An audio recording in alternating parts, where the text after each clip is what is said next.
It was February 1939, and by the time I hit LA, it had been raining all night. The only room I could find was in this old Hollywood hotel that looked like something out of a bad movie. Welcome back. We have been expecting. A weird bellhop greeted me like I was a long-lost relative. Hollywood Tower Hotel. And the dame behind the desk was a little too ready with my key. In fact, the whole place was a creep show. Please, do come in. That's when I remembered the story about this joint. There'd been an accident a couple of years ago when an elevator took a nosedive 13 stories straight down, killing everybody who was riding in it. Do apologize for you having to use the service elevator to take you to your room today. The next thing I knew, I was walking through the basement of this godforsaken tomb to a freight elevator that looked like it hadn't been used in 100 years. I think you will find that the entire hotel staff is looking forward to taking care of you. That's when I should have taken a powder. But it was late, and I was dead tired. And besides, as far as I was concerned, ghost stories were for kids, and history never repeats itself.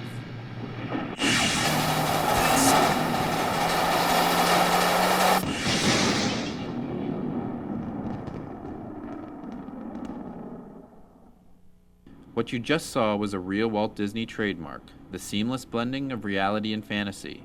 It was all about your imagination. After all, if the elevator really did drop, think of the mess. But who are these people who create this magic? They're called Imagineers. Originally, they were among Walt Disney's closest colleagues and confidants, and together they took the art of storytelling far beyond the confines of 2 dimensions. Today they work out of a place called the Dream Factory, a converted cosmetics plant in Glendale, California, where the only evidence of the wonders within is a graveyard of old ideas stockpiled in the parking lot. Inside, the walls are lined with hundreds of artifacts and relics that chronicle the story of Disney. But while their aim is fun and fantasy, the Imagineers consider themselves to be, first and foremost, master storytellers, mixing art, science, and psychology with 21st century engineering. Imagineering is an amazing blend of writers, artists, designers, illustrators. Capturing the essence of magic and illusion. Inventing new approaches, new ways, new stories. And really turn them into exciting experiences. that puts you into the fantasy, into the action. The spark for a new ride or attraction is generated almost anywhere. It can come from the Imagineering laboratory, from a lump of clay, What's after that? or even the back of a dinner napkin. But no matter where it starts, it always ends up in front of Chairman and CEO of Disney, Michael Eisner. Well, I've heard every different kind of pitch possible, and the more outrageous and the more outlandish, of course, the more I'm attracted to it. Then about 2 days later, reality sets in, and we go back and say, now, can we really do that? It's a give and take. All of us get together. It's kind of fun. Maybe it's in the book. Imagineers like Eddie Sato begin every day rummaging around the attic of their brains for that one idea that would give life to a project. No matter how small, every thought is given a chance. Maybe we put the giant hot dog on the roof. Huh? Ideas actually come from all over the place. They come from nature, they come from staring up at the clouds in the sky.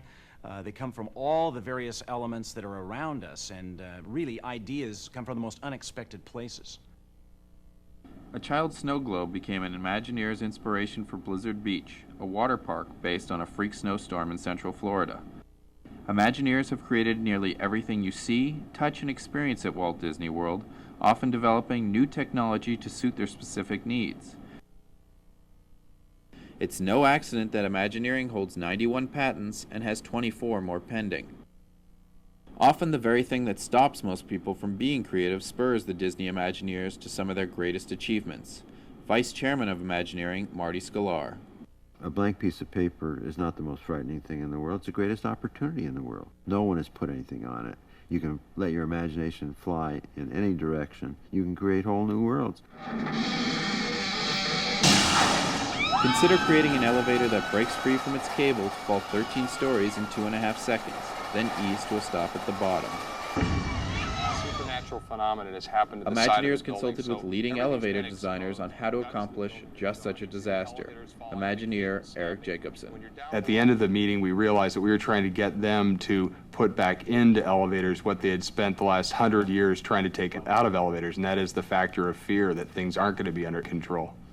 little kids, they can be taught to press the big red button or the button underneath the flap, which then calls for help, brings their family, lets park people. Is this practical? Do you think people would like it?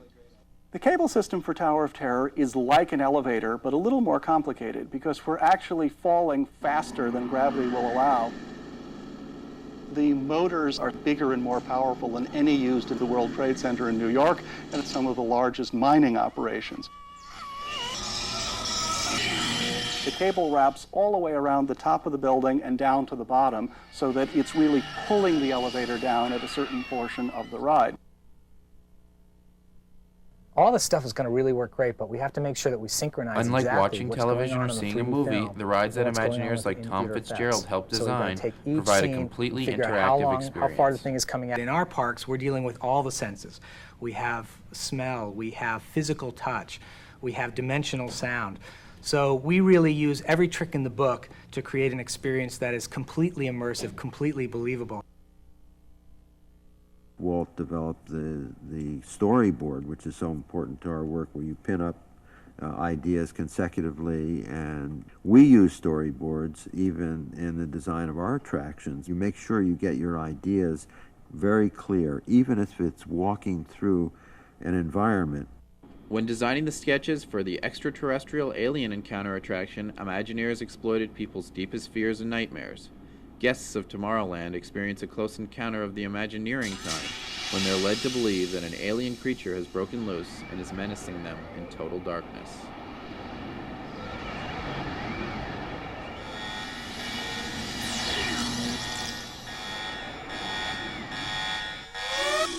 We use that kind of fear of the dark and fear of the unknown, but yet mental pictures can often be stronger than anything we could physically build.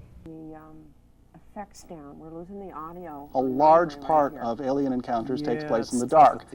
So much of the experience is based upon sound. We use special techniques, both analog and digital, to give you the kind of experience that traditionally you can't experience at a theater or on television or in a rock concert. Is we start off with a fairly Concept well-lit designer Rick scene, we move Rothschild into the created next live sequence in and the theater show where it effects starts to to get a help little make the darker and more experience dramatic, and by the completely time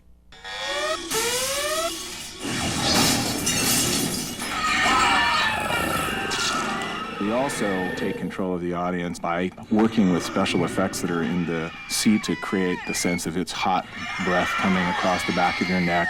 The creature pushes down on the shoulder harnesses, apparently, as it's standing behind you. There's a certain uneasiness that naturally occurs in all of us that we take advantage of in a situation like we've created with Alien.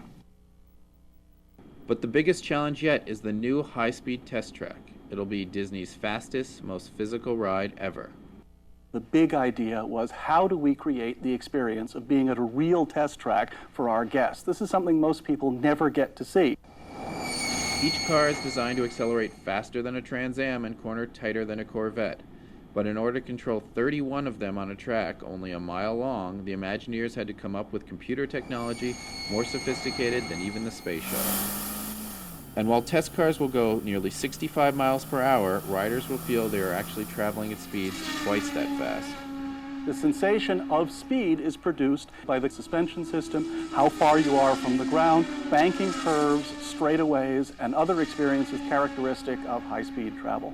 The test track is only the latest of many Imagineering marvels that date back to Walt Disney's early fascination with technology. He developed and patented audio animatronic technology, robots so lifelike it's easy to forget they're simply machines.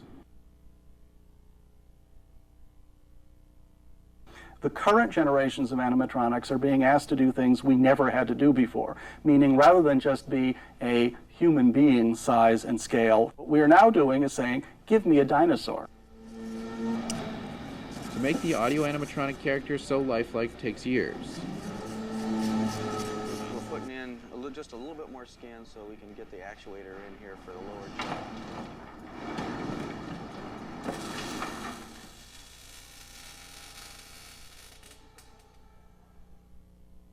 Movement on it. When I tell you to bring it up, and then I want it to go all the way to the other side.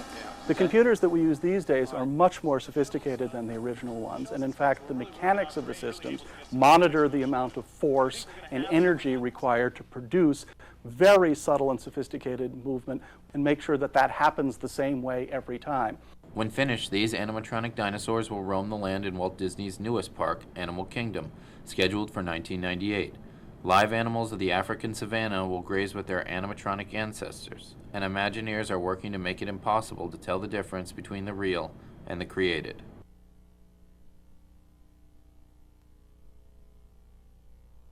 But in Imagineering terms, 1998 and Animal Kingdom are practically ancient history. The Imagineers are already working on projects for the 21st century.